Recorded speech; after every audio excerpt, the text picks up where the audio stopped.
Buenas tardes para todos. Todos somos expedicionarios. La experiencia diaria nos transforma y vamos cambiando las maneras de ocupar los espacios, de entender a las personas y leer la realidad que nos rodea. La Alcaldía de Medellín recuerda a todos los asistentes que el presente evento es de carácter público y es financiado con recursos del municipio de Medellín. Para dar cumplimiento a la Ley de Garantías Electorales, se solicita respetuosamente a candidatos a cargos de elección popular, a sus voceros y representantes, el retiro del presente espacio. La Alcaldía de Medellín les da la bienvenida a la 13ª Fiesta del Libro y la Cultura de Medellín, la ciudad de los libros, un encuentro ciudadano en el que celebramos la palabra que este año tiene como tema de conversación expediciones. La actividad que tendremos a continuación hace parte de la franja Charlas de la Tarde y está siendo transmitida vía streaming a través de las redes sociales de Parque Explora. Antes de comenzar con la programación de hoy, queremos contarles que durante la actual administración tuvimos la inversión más alta en la historia del arte y la cultura de la ciudad, más de 546.000 millones de pesos entre 2016 y 2019. Esto significa un 25% más que entre 2012 y 2015. Desde la Alcaldía de Medellín queremos hacer una mención especial a cada una de las entidades que hacen posible que la Fiesta del Libro y la Cultura, la ciudad de los libros, abra sus puertas nuevamente en la zona norte de Medellín. Gracias por hacer parte de este sueño colectivo. Gracias por celebrar la lectura, la escritura y la oralidad, por hacer de Medellín una ciudad que respira libros. A la entidad socia, la Biblioteca Pública Piloto, la Casa de Todos, un puente entre tiempos. A los grandes patrocinadores, El Colombiano, Confama, Confenalco Antioquia y Banco Itaú. Al patrocinador EPM. A nuestros aliados estratégicos, Sistema de Bibliotecas Públicas de Medellín, Celsia, Confiar, Parque Explora, Jardín Botánico de Medellín, El Tiempo, Universidad de Antioquia, Radiónica RTBC, Fábula, El Poder de las Historias y Caracol Radio. Al apoyo de entidades como Metro de Medellín, Reino de los Países Bajos, Acción Cultural Española, Instituto Humboldt e Instituto Goethe. A quienes hacen posible el país invitado, Ministerio de las Culturas, las Artes y el Patrimonio de Chile, a quienes con su apoyo hacen posible el Premio León de Grave al Mérito Literario, la Universidad de AFIT, Grupo Argos, Cementos Argos y Celsia. Gracias. Juntos seguimos escribiendo la historia de la ciudad de los libros, una historia en la que todos somos protagonistas. Un dato adicional, ¿sabían que Medellín es la ciudad más lectora de Colombia? Según la encuesta nacional de lectura publicada por el DANE en 2018, dentro del grupo de ciudadanos que afirmaron ser lectores, en esta ciudad el promedio de libros leídos al año es de 6.8. En esta oportunidad tendremos la charla Escribir sobre el otro también es escribir sobre uno mismo, un viaje de ida y vuelta para decir yo. Los dejamos con Rafael Gumucio de Chile, Giuseppe Caputo, que conversan con Mauricio Silva. Hola, muy buenas tardes. Mi nombre es Mauricio Silva, yo soy periodista y tengo hoy el enorme placer de conducir esta charla que voy a hacer con el escritor chileno Rafael Gumucio, para quien pido un aplauso, por favor, de bienvenida. Y de la misma manera para Giuseppe Caputo, escritor colombiano, barranquillero él. Un aplauso, por favor. Y pues, por favor, no le demos tantos rodeos a esta historia y vamos directo al grano. Escribir sobre otro también es escribir sobre uno mismo, es un ejercicio de ida y vuelta, Rafael. Sí, yo creo que siempre uno escribe sobre uno mismo, pero creo que no tiene ningún sentido escribir sobre uno mismo por escribir sobre uno mismo, digamos. Yo siempre pienso en muchos árboles que caen por culpa de mis libros, digamos, y no me parece que tengo ningún derecho a sacrificar ningún árbol para hablar de mí y para que la gente me conozca a mí, digamos. Si yo hablo de mí, es para que a través mío el mundo en que yo viví, en que yo conozco, se refleje. Siempre digo que los políticos y los escritores somos lo contrario. Los políticos siempre dicen nosotros cuando quieren decir yo. O sea, nosotros necesitamos crecer y es él el que tiene que crecer, digamos. Nosotros necesitamos más seguridad. Bueno, que es el que necesita más seguridad es él. Cuando uno escucha a un político, uno podría decir todo lo que él dice en tercera persona, en primera persona, y valdría.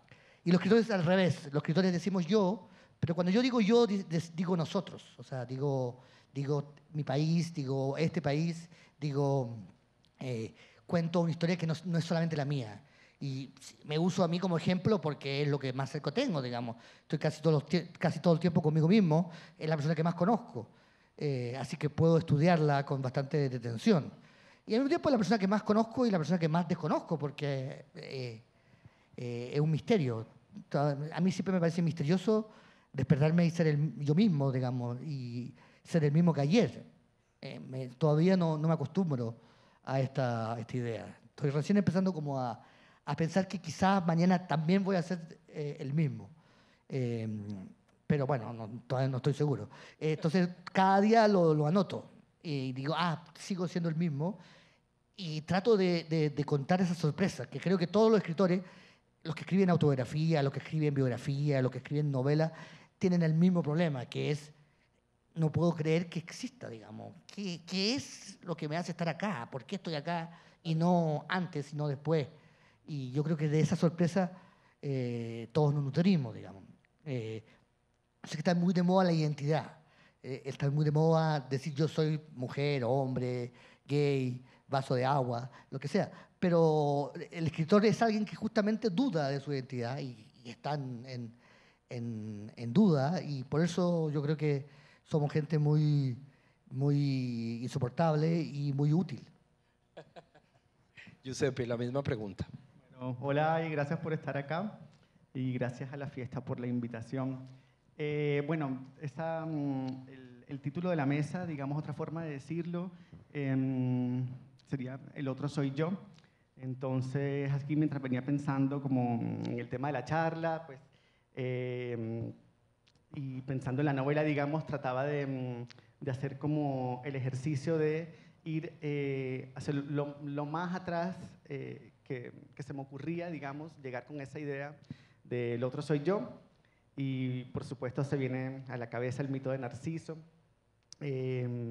Uno de los descubrimientos, digamos, que hice, pues, digamos, como releyendo, digamos, el mito en una edición de Alianza, que me encantó releerlo, digamos, como en esa edición, es que Narciso, digamos, cuando pasa por el lago y se ve, no sabe que es él, ¿sí? Entonces ese otro es él, pero no lo sabe. Entonces pensaba como en la relación con el espejo, ¿sí? Y a partir de ahí todo lo que se puede derivar de teoría psicoanalítica, literatura. Y entonces pensaba, sí, sobre todo como el otro, pensándolo como en relación con el espejo y el gozo, digamos, que puede producir por, digamos, la idea, digamos, lacaniana de verse entero, después de que uno está como tan fragmentado siempre.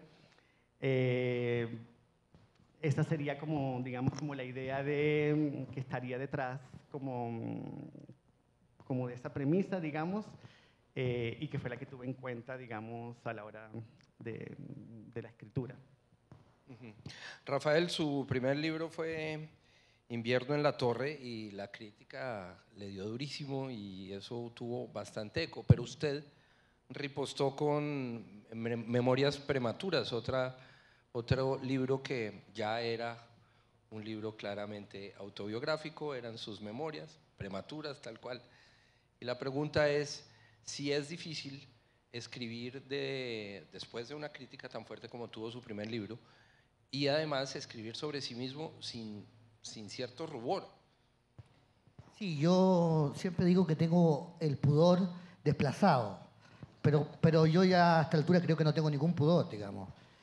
La novela que están vendiendo afuera, voy a hacer un poco de publicidad, es sobre mi pene, bueno, el pene del personaje. Y es una novela, pero igual es mi pene, digamos, se parecen mucho. Y es sobre una circuncisión y es una novela sobre un pene donde no hay ningún erotismo, digamos, donde nadie se calienta. Es que es bien difícil hacerlo.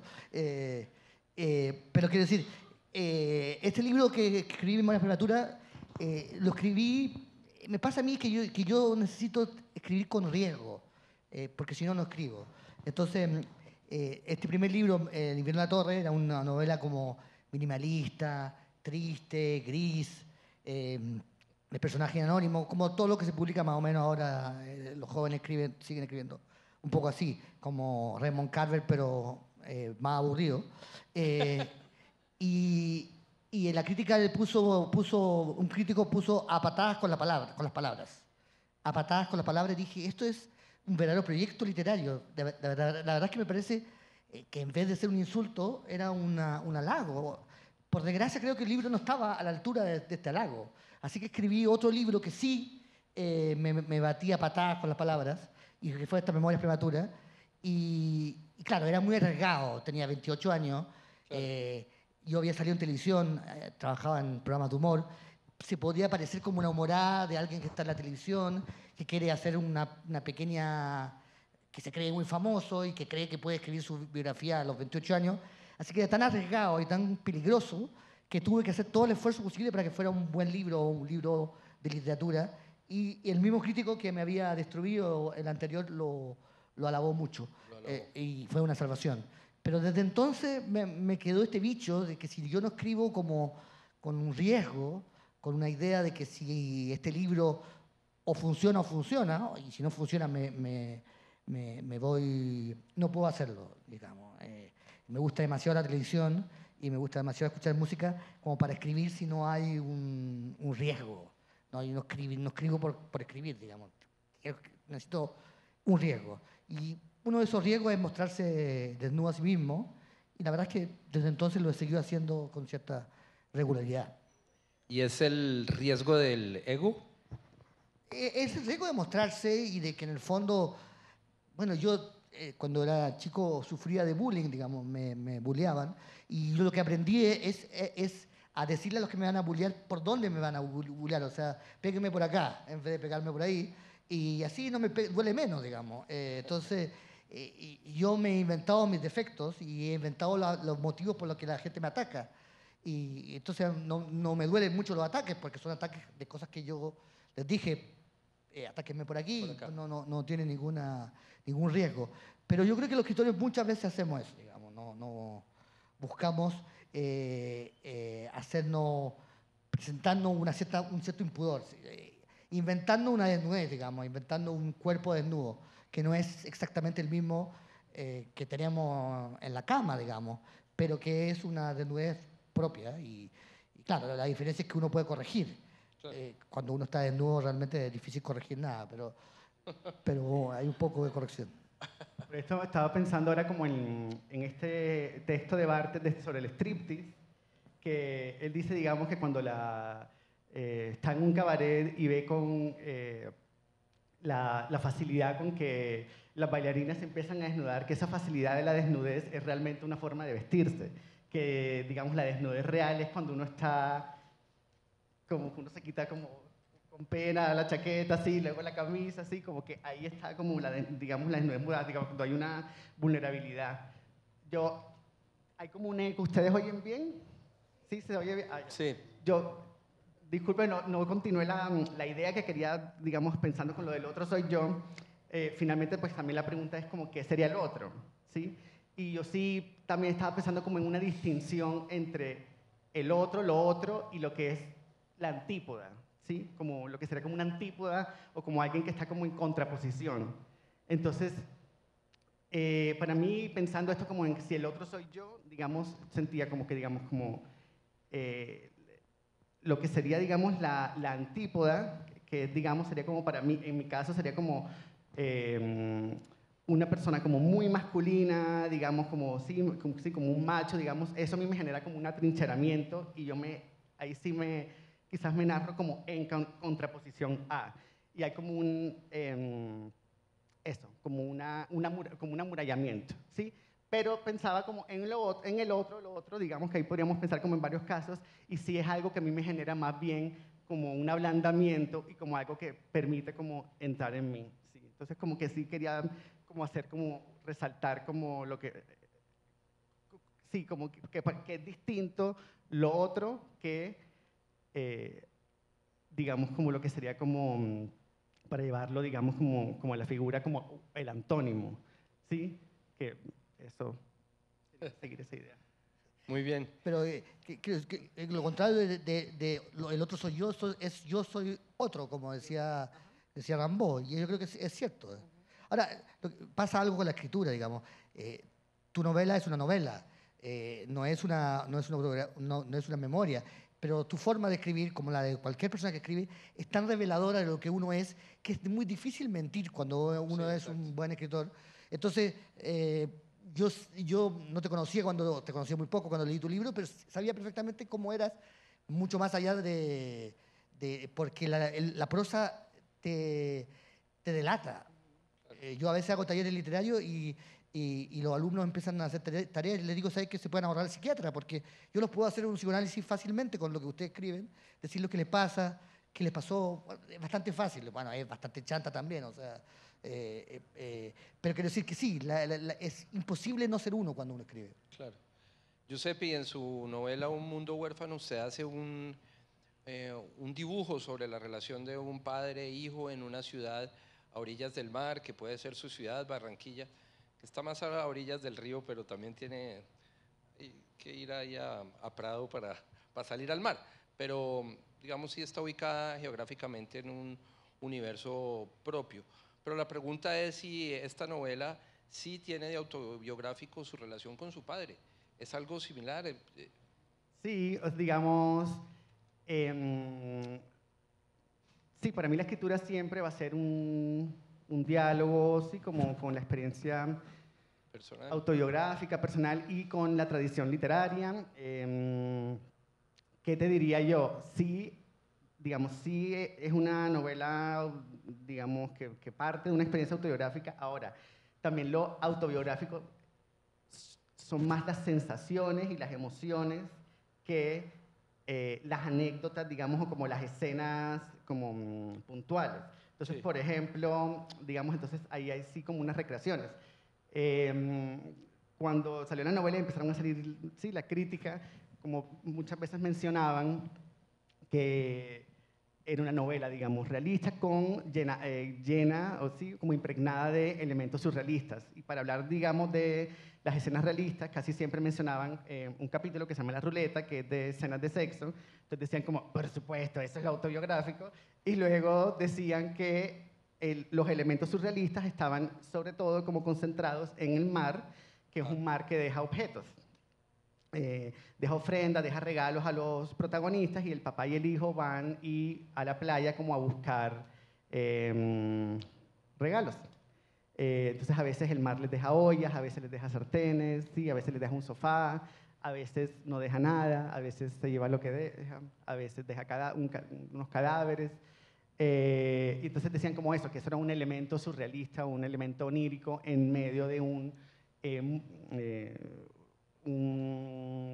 una novela realista y digamos, por ejemplo, ahí sí hay una reelaboración como directamente autobiográfica, o quizás lo del mar es lo más directamente autobiográfico, porque con mi papá, por ejemplo, en un momento de crisis económica solíamos ir al mar porque mi papá tenía la idea de que los trotadores dejaban, cuando corrían, se les iban cayendo como joyas y íbamos como a buscar oro a la playa. Entonces, eso era como, y eso es lo más directamente autobiográfico, ¿sí? También lo autobiográfico son las lecturas que hacen, ¿sí? Quizás a veces incluso más autobiográfico que la escritura es la lectura que hacen de las novelas. Entonces, eso también es para otro tema, para otra pregunta. Rafael, en su novela Los platos rotos, hace usted un recorrido sobre la Chile que le tocó, y entre otros, pues por supuesto Pinochet, pero además Don Francisco, como una figura casi estética de esa Chile de Pinochet. Pero Mi pregunta es si también escribir sobre el país es escribir sobre sí mismo. Sí, en el caso mío bastante, porque mi familia está muy involucrada en la vida política y mi vida está muy influida por la política. A los 4 años tuve que salir de Chile por un evento político, digamos, por el exilio de mis padres, y a los 14 volví también porque mis padres les permitieron volver. Así que para mí la historia de Chile y mi historia personal siempre están muy mezclados. No creo que, no creo que tiene que ser así. Eso me pasó a mí, digamos. Entonces, y siempre sentí, de una manera completamente estúpida quizás, que Chile era una especie de patio de recreo en que yo podía permitirme hacer cualquier cosa. Como yo venía de Francia, que es toda una cultura grande, importante, llegué a Chile y dije, bueno, aquí no hay escritores, no hay nada. Yo me equivoqué, había muchas cosas, pero llegué pensando, aquí no hay nada, yo voy a ser rey y voy a hacer lo que quiera con esto, digamos, porque aquí da lo mismo. Bueno, esta libertad me permitió hacer muchas cosas, pero era una estupidez, digamos, había una tradición y una historia. Y lo que tú te refieres de Don Francisco y Pinochet es un paralelo que yo hago, que Pinochet fue el que implantó el sistema político neoliberal, digamos, a través de una dictadura feroz, y Don Francisco es el que fue el policía bueno, el que nos impregnó este espíritu neoliberal, comercial, de economía, de propaganda, del carro 0 kilómetros, y él lo hizo de la manera simpática, mientras Pinochet lo estaba haciendo de la manera ruda, pero yo creo que los dos colaboraron en un mismo proyecto político. Claro. Y cuando lo escribí nadie lo vio tanto, pero ahora todo el mundo lo tiene muy claro, digamos, porque la misma Fundación Teletón, don Francisco tiene una Teletón, que es una institución muy buena porque ayuda a los niños a rehabilitarse, pero el espectáculo que él hace es bastante siniestro y la gente que está metida ahí es bastante siniestra, están los poderes económicos representados y hay algo en Don Francisco y en este tipo de televisión que quiere hacer como transformar el comercio, digamos, la economía en algo entretenido. Y claro, el libro hablaba un poco de eso. Ok. Giuseppe, en su novela hay una cantidad de referencias a la noche, incluso las escenas están como en penumbra, hay un tema sobre la oscuridad. Por supuesto, usted no es un tipo oscuro, pero la pregunta es si desde lo biográfico, si es un hombre de noche, porque incluso entiendo que la novela no se iba a llamar así, sino en principio se iba a llamar Nocturno, ¿no? Sí, todas las escenas de la novela son de noche. Mi ingreso a la literatura, digamos, como yo empecé a leer literatura, fue a través de la poesía mística de San Juan, de Santa Teresa. Estudié en colegio católico y hasta los 18 años, 20 años fui creyente. Mis papás no lo eran y yo lo fui. Yo iba a misa por mi cuenta, etcétera. Entonces, digamos que mi relación con... Ahí tenemos cositas en común. Luego, entonces mi relación, digamos, con la literatura empezó con la poesía mística y pensando en La noche oscura del alma de San Juan y luego en otro libro de un peruano que me encanta que se llama Jorge Eduardo Eielson, el libro se llama La noche oscura del cuerpo. Pues quería eso, ubicar la novela en esta búsqueda mística que ocurre en la noche, ¿sí? También pensaba en la noche como estos espacios en el género poético, los nocturnos, ¿sí? Como estos espacios de soledad, de melancolía, de estar perdido, ¿sí? Y por el otro lado, la noche como el espacio de la rumba, el sexo, de desenfreno, entonces ubicar a los personajes en estas polaridades, ¿sí? En estas búsquedas, como decía ahorita Margot Glantz, del alma y del cuerpo, ¿sí? Carnales y espirituales, que para mí pues, son inseparables eso. Y también en la noche, digamos, se resalta la necesidad sobre todo de la luz eléctrica. Entonces, estos personajes viven en una zona de la ciudad donde no hay luz y la luz es muy escasa, entonces también es pensar la noche y esta escasez de luz eléctrica como finalmente cuando se pierde, digamos, el control, ¿sí?, sobre el espacio, también como jugar con la idea de que también se perdía el control sobre el espacio narrativo y era cómo se traducía eso, pues, digamos, en la escritura, ¿sí?, con los fragmentos. Entonces ya ahí como que empieza como diferentes escenas como a ocurrir, sí, aleatoriamente, y como también pensar eso, como en estar perdido en el espacio, y cómo se puede traducir eso a estar perdido en el espacio narrativo. Claro. Víctima ahí de Electricaribe, un poco. Más o menos. Rafael, sus libros, la mayoría de sus libros versan sobre su vida familiar. Le quiero preguntar cómo hace usted para lidiar, y como corresponde en la literatura, con los temas familiares cuando hay que acudir al humor, a cosas muy bonitas y otras feas y otras bastante feas que también suceden en la familia. ¿Cómo lidiar con la familia? Bueno, tú diste la clave, que es el humor, digamos. Okay. O sea, primero me dejó muy mal a mí y me dejó tan mal que los otros puedo dejar mal a todo el mundo porque ya yo me dejé peor. Otra manera de hacer el autobullying. Claro, eso, exactamente. Pero yo creo que ningún escritor puede hablar mal de otra persona si antes no se deja muy mal a sí mismo, digamos. Es una necesidad. Luego mi familia son todos muy exhibicionistas y en el fondo yo siempre advierto, digamos, cuando le digo a la gente, yo soy escritor y si tú me cuentas una historia muy buena y me la cuentas bien, yo la voy a escribir. Así que yo no existe para mí aunque me hagas jurar que esto no lo voy a contar, yo lo voy a contar. Si quieres que yo te cuente la historia, cuéntame una historia aburrida, cuéntame una historia divertida de modo aburrido. Tengo la impresión, y eso es parte de la moralidad y moral del escritor, que cuando alguien me cuenta una historia bien contada, quiere que uno la escriba. Tú eres periodista, pasa lo mismo con los periodistas. Cuando un tipo te dice off the record, tú sabes que el off the record no existe. O sea, tú sabes perfectamente que cuando alguien te cuenta una historia bien contada, es para todo es cancha, digamos. Y esa ha sido mi moralidad, digamos. No, pero que el exhibicionista sería el otro, mejor dicho, porque el placer del exhibicionista está en ser visto inmediatamente. Claro. Entonces, el exhibicionista está siendo el que te cuenta la historia. Porque luego tu placer, que es el de la escritura y luego el de la publicación, ya está muy postergado. O sea, ya ese placer de ser visto inmediatamente, eso ya pasó. Bueno, sí, son exhibicionistas con el tiempo. Pero, por ejemplo, ahora escribí una biografía de Nicanor Parra y tuve 15 años de conversación con él. Nunca saqué una grabadora, nunca anoté nada. Sabía perfecto. ¿Ah, sí? Sí, nunca, fueron 15 años. Pero sabía que todo lo que me contaba él era para hacer una biografía. Lo que me contaba a mí y a otras 100 personas, a mucha gente más. Pero entonces mi método fue escucharlo y nunca grabarlo. Cuando yo le hacía 2 preguntas seguidas del mismo tema, me decía, a ver, ¿hay grabadora aquí? Y yo le decía, claro. No hay grabadora. Cambiaba de tema.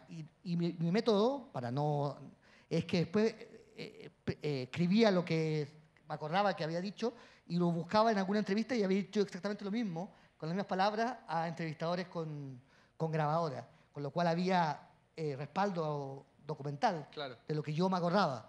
Claro. Pero evidentemente sabía que las reglas del juego, cuando estás frente a un escritor o frente a un periodista, es que nada es secreto y que todo es contable. Lo que pasa es que a mí no me gusta mucho, por ejemplo, a mí en el libro de Parra o en muchos de mis libros cuento cosas que son escandalosas o que son, pero como para mí no lo son. Para mí los defectos de las personas, las debilidades o incluso sus pecados son simpáticos, son agradables. O sea, claro, alguien que haya hecho cosas muy malas me parece simpático y la gente que se contradice, que traiciona, que se equivoca, me parece muy humano, ¿no? Sí, claro. Principalmente humano. A mí los que no se contradicen y son las personas de una sola línea me parecen terribles, digamos. Sí. Con una sola línea no se llega a ninguna parte. Entonces, claro, como no son contados en carácter de escándalo, la gente lo lee y dice, no sé, Nicanor Parra, por ejemplo, su relación con Allende y con Pinochet. Ajá. Es muy ambigua, muy compleja, sí. Pero a mí no me parece, siendo yo totalmente contrario a su posición, me parece asumible su posición y lo pongo ahí y nadie se escandaliza. Claro. Esa es la... Ok. Y acudiendo a este sentido de lo que se habla off the record, no es off the record, voy a contar un cuento que acabo de contarme usted que es muy bueno. Nicanor Parra, como ustedes saben, gran poeta chileno, pues murió a la edad de 102 o 103. 103 años. Y aquí el maestro empezó a hacerle la biografía hace 17 años, 18, algo así, más o menos. Usted se metió en una camisa de 11 varas con un personaje que llegó hasta los 103 años, una biografía profusa. Además, un poco, como me dijo, pues bueno, arranco ya porque el señor está por morirse, ¿no? Y bueno, le llegó hasta 103 años. Yo pensé, él me dijo que iba a vivir hasta 116. ¿Dijo? Sí, porque había leído en el diario que había una persona que en Japón había llegado a esta edad. Y yo lo creí y dije, ya, bueno, me jodí, digamos, voy a tener que Sí, esperar. claro. Lo va a enterrar él a usted. Seguro que lo mío va a ser póstumo y lo suyo... así que me tuve que esperar. Me pasó lo mismo con mi abuela, que también yo escribí un libro sobre Escribió ella. la biografía de ella. Sí, mi abuela, y también empezó a delirar y empezó a perder, y empecé a escribir el libro como si estuviera muerta, estando viva, pero estaba con Alzheimer. Y cuando se murió, revisé lo que había escrito y me sentí tan culpable y sentí que había sido una traición tan grande haber escrito como si estuviera muerta cuando estaba viva, que quedé bloqueado y tuve que reescribir el libro 4 o 5 veces hasta que pude sacarlo de encima. Pero sí, un escritor es un traidor, es alguien que da por muerto a gente que está viva, que cuenta cosas que no debería contar. No somos seres moralmente defendibles. Otro... que el derecho, como dice Anier, no, que el derecho de haber vivido algo te da, perdón, que el hecho de haber vivido algo te da el derecho inescrutable de escribir. ¿Eso a ti te pasa? Yo no estoy traicionando a nadie, si me pasó algo a mí, ¿por qué no? O sea, sí, o sea, no, o sea, sí uno tiene como siento que el derecho como innegable a escribirlo. No, que ahora pensando en lo de Nicanor Parra, que me pasó con Nicanor cuando murió, como algo similar que ayer Rafael me contó como en la mitad de la fiesta, que se había muerto Camilo VI. Sí. Y a mí me sorprendió porque dije, yo no sabía que todavía estaba vivo. ¿Quién, Nicanor o Camilo? No, Camilo. Y luego me pasó con Ray Bradbury, cuando se murió Levi Strauss. Yo, ¿qué? Pero si todavía estaba vivo, si cuando yo lo leí hace como 20 años era como yo bueno, no, pero estaba un chiste. Y Camilo VI era joven. Sí, claro, que también fue como con Aretha Franklin, que yo, ¿qué? Estaba viva, y luego cuando uno se entera que estaba más joven de lo que, sí, como de lo que uno Bueno, que llevaba 40 años sin cantar, digamos. Pero como ya uno lo oye hace tanto. Leí en algún lugar que usted escribió sobre su abuela y usted le pasó ese manuscrito a un poeta chileno que se me escapa el nombre. Armando Uribe, sí. Ok, y que él le dijo, su abuela hubiera detestado este libro tanto como lo que hubiera querido. Vuelvo a la pregunta de lo difícil que es escribir sobre los familiares, porque, y entrando en lo que usted dice, que el escritor es un traidor, ¿no? Me imagino contando cuentos de su abuela que tal vez hubiera detestado, por eso lo dijo. Armando Uribe, que es un muy buen poeta chileno, pero una persona muy rara, que es una especie de vampiro, muy católico, muy de izquierda, que, por ejemplo, no tiene dientes porque considera que como los pobres no pueden cambiarse los dientes, no se va a cambiar los dientes. Entonces tiene un departamento gigantesco, pero vive en una pieza chiquitita, en cama todo el tiempo.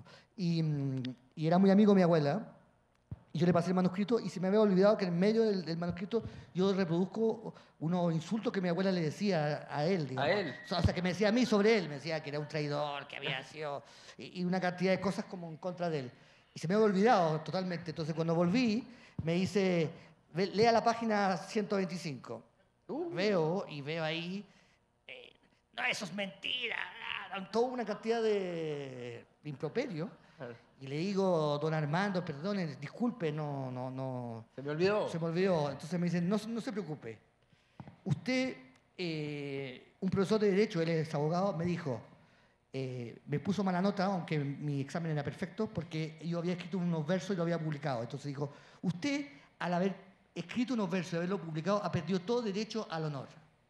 Y así que le voy a poner una mala nota. Entonces me dijo, cuando uno escribe y publica, ya no tiene ningún derecho al honor, ni ningún derecho a reclamar nada. Así que le disculpo su insulto, porque como yo he publicado y usted ha publicado, nosotros no tenemos derecho al honor. Al honor.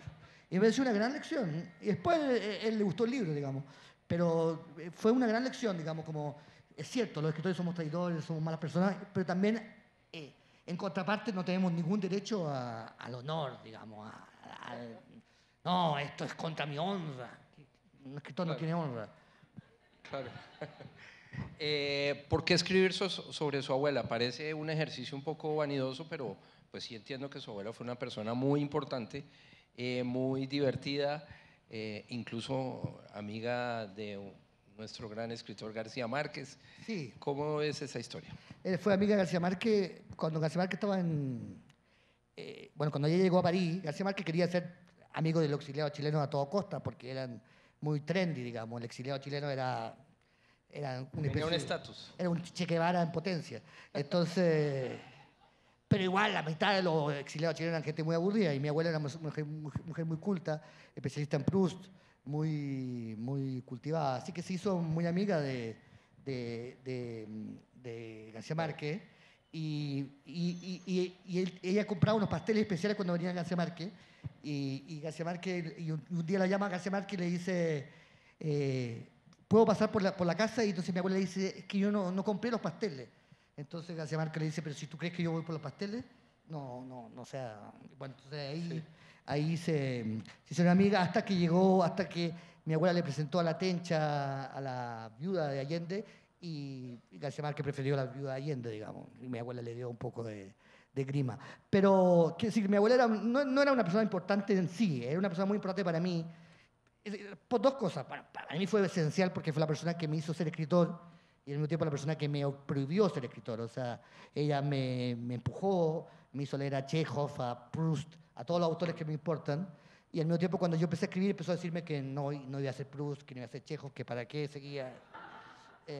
¿Cómo corresponde? Y luego me importaba mucho porque era una figura que también existe en Colombia y existe en todas partes de América Latina, que es la aristócrata de izquierda, este especie de personaje totalmente clasista, totalmente de clase alta y completamente lleno de prejuicios, pero que es de izquierda y que milita por la izquierda y que está a la izquierda, y mujeres muy libres intelectualmente, pero también presas de sus prejuicios y de su historia, aunque no lo parezcan.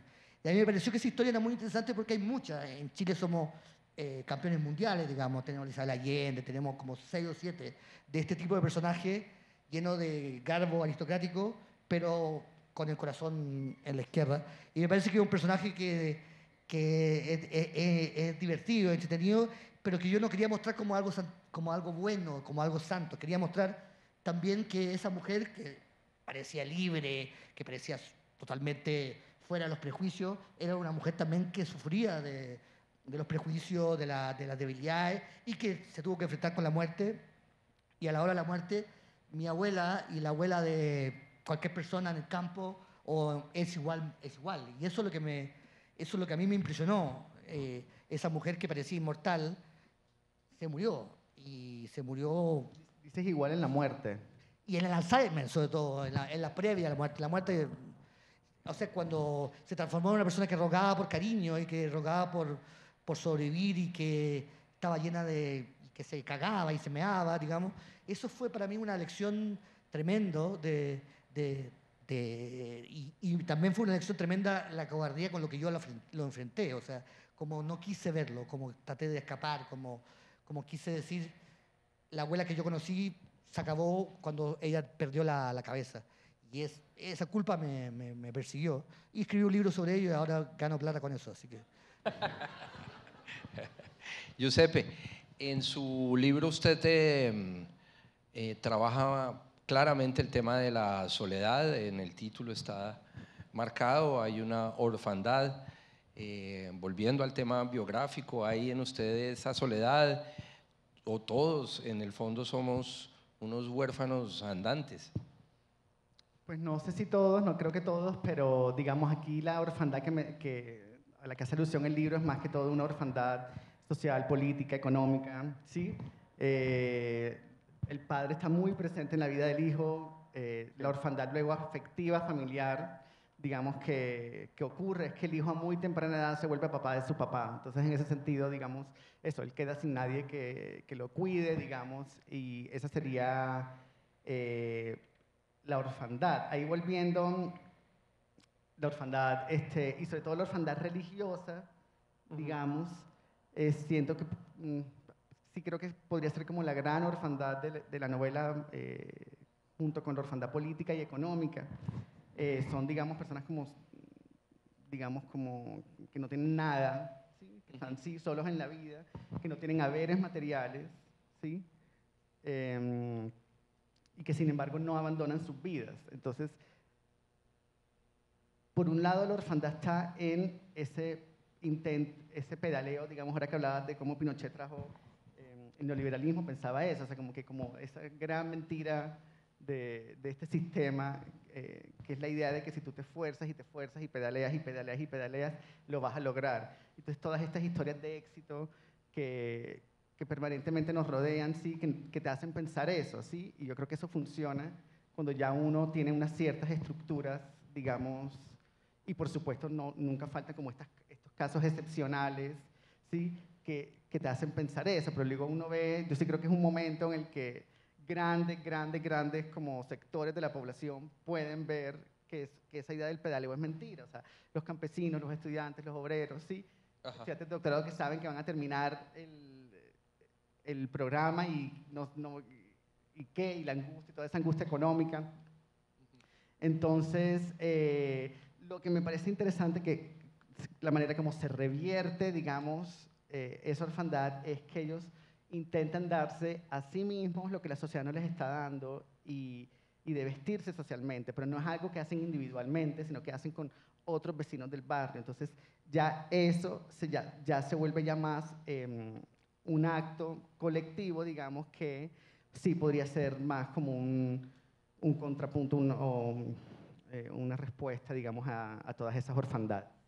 Con respecto a la orfandad religiosa que mencionaba, entendiendo la religiosidad como un diálogo interior sobre el principio, ¿sí? sobre el origen y sobre el fin y sobre la muerte, y es algo que se resalta, digamos, en la novela con este mar, ¿sí? Que es como Dios, ¿sí? Que les deja cosas a los protagonistas, como la promesa de la felicidad, que ellos van a ver si algo les deja cosas, les deja ofrendas, ¿sí?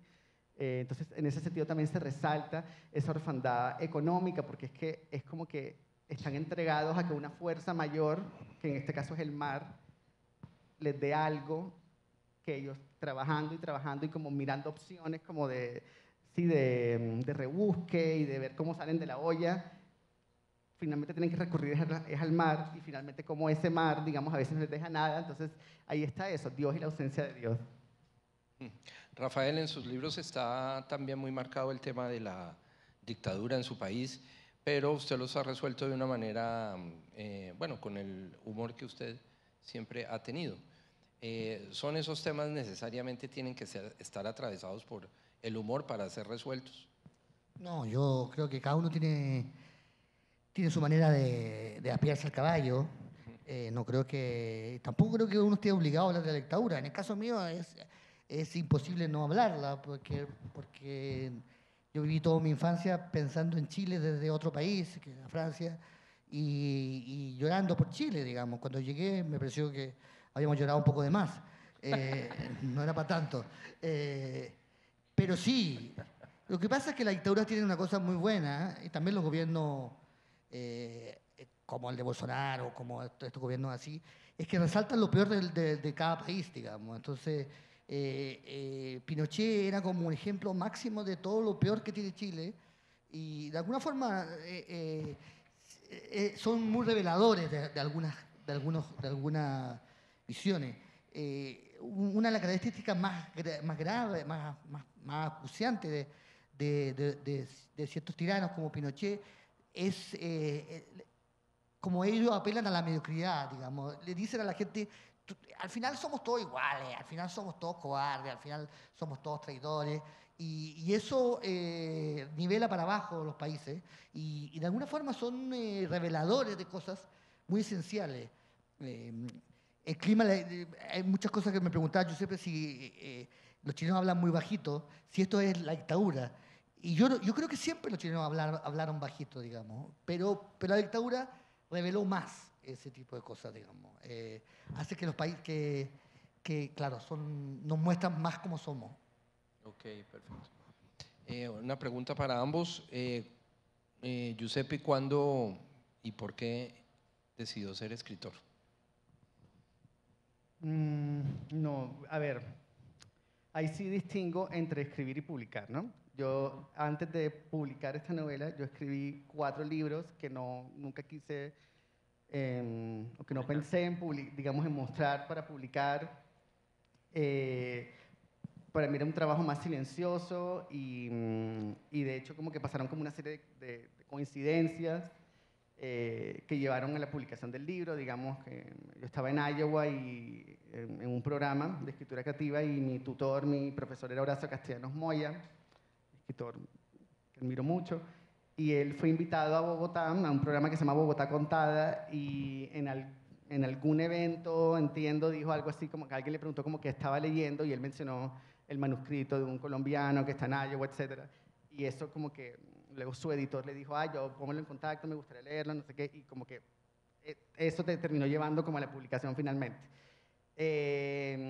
Lector desde chiquito, ¿sí? No hay escritura sin lectura. Y supongo eso, que cuando uno lee algo que te conmueve, que te estremece, que te inspira, pues uno, sí, como que esa belleza provoca un deseo de creación. Entonces, pues la respuesta sería desde siempre. Sí. Okay. Sí, desde chiquitico. No es una historia muy original, ¿sabes? Era un niño enfermo, muy enfermo. Entonces, me la pasaba leyendo mucho. Y eso, ya luego creo que se va dando muy naturalmente el acto de escribir como una respuesta a la belleza como una respuesta a estar ante la presencia de la belleza. Que eso nos pasa todo el tiempo, cuando uno ve un atardecer y le toma la foto, sí, esa belleza te provoca un deseo de creación, de reproducirla, eso es.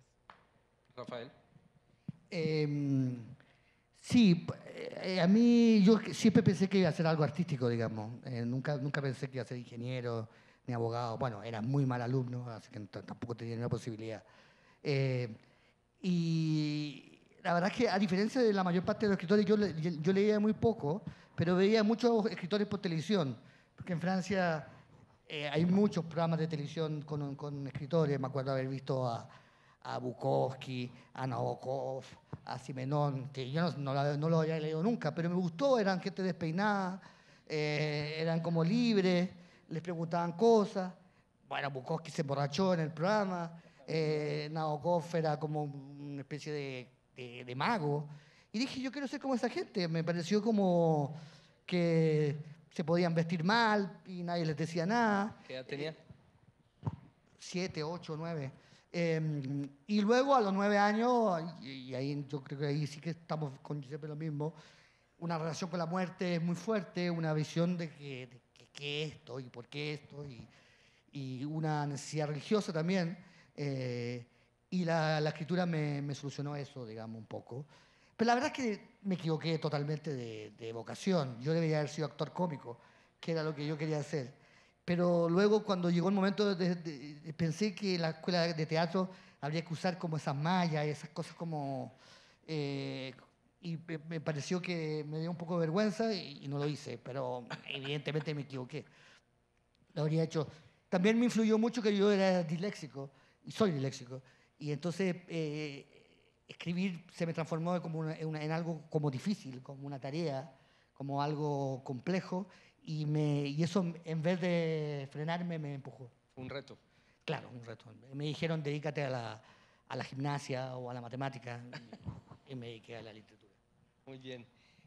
Imposible dejarlos pasar aquí invictos sin hablar de un tema que también les compete. Usted tiene columnas periodísticas, ha trabajado con el periodismo, dicta clases de periodismo, lo mismo usted que ha pasado por columnas también y ha ejercido también el oficio del periodismo.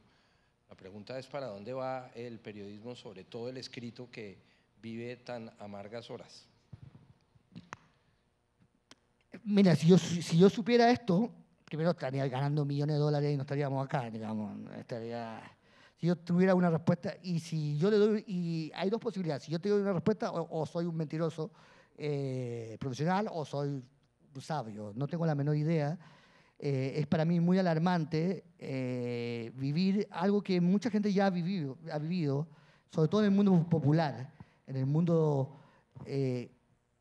hay décadas de gente que aprendió un oficio, aprendió una profesión, aprendió un arte y que luego el mercado lo desechó.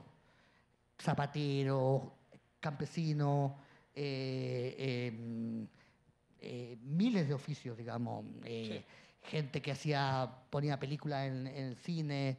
El cartero. El cartero, gente que revelaba películas. Y desde la élite burguesa uno miraba a esta gente como, bueno, mira, se tienen que reciclar, ya, que aprender otro oficio. Y para nosotros es más cómodo ir al supermercado que ir al mercado. Ahora nos toca a nosotros, a la élite intelectual o pseudo-intelectual, vivir la experiencia que ya han vivido grandes cantidades de personas.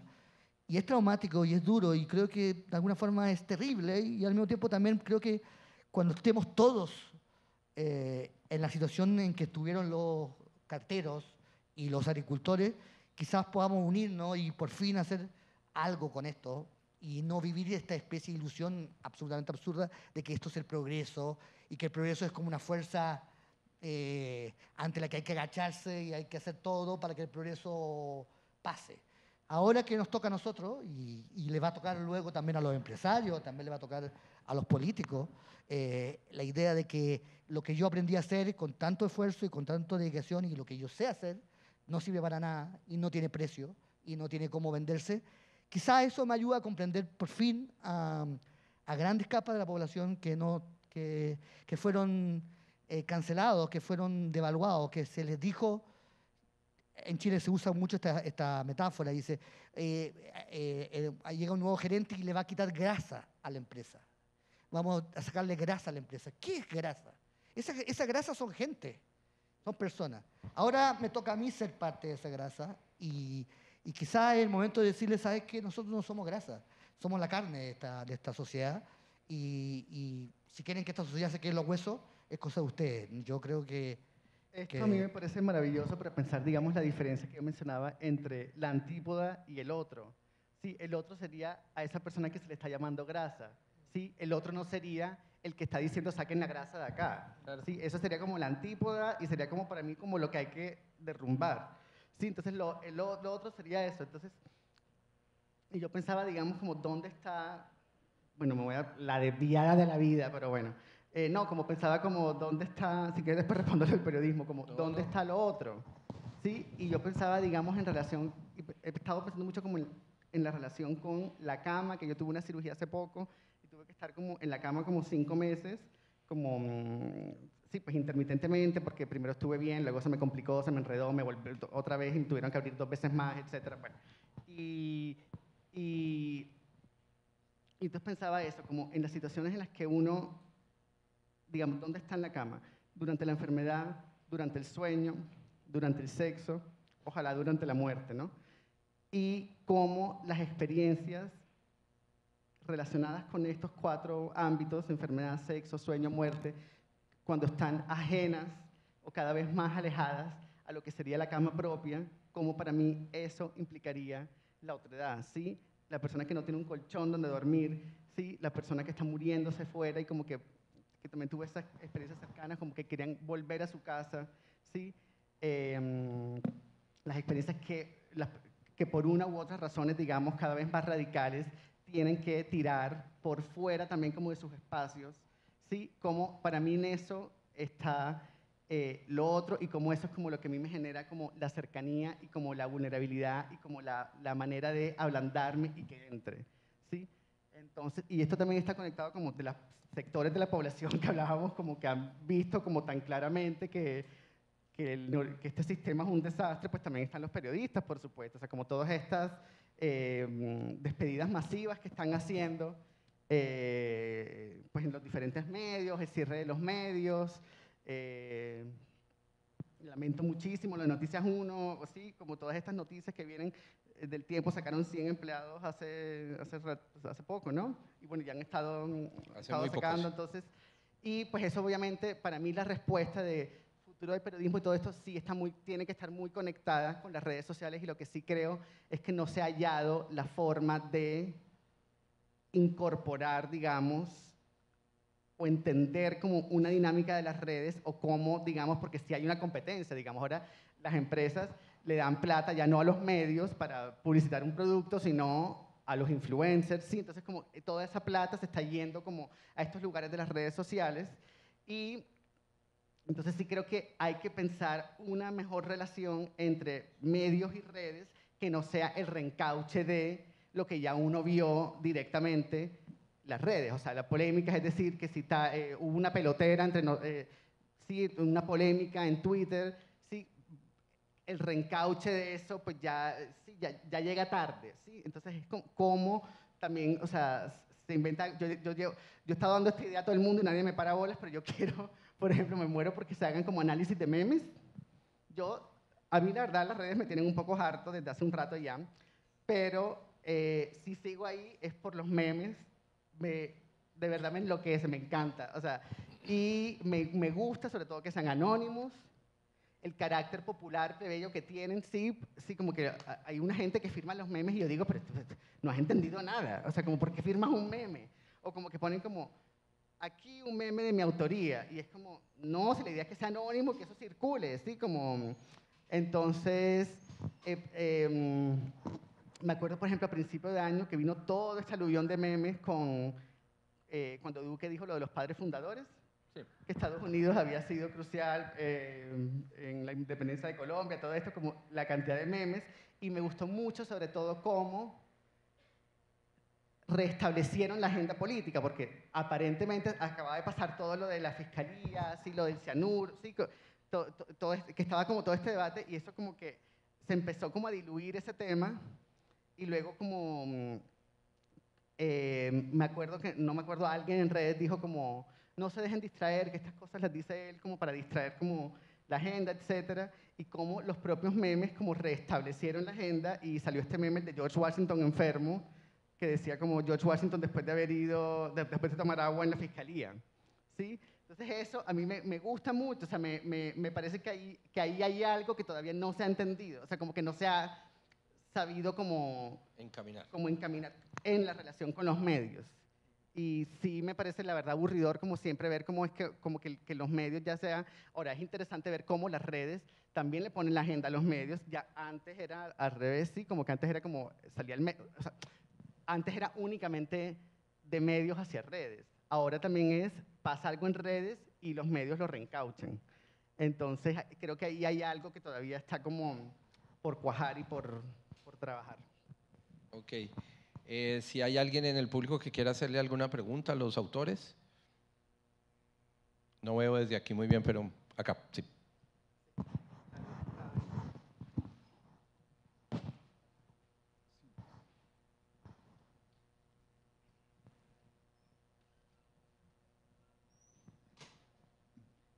Buenas noches para todos.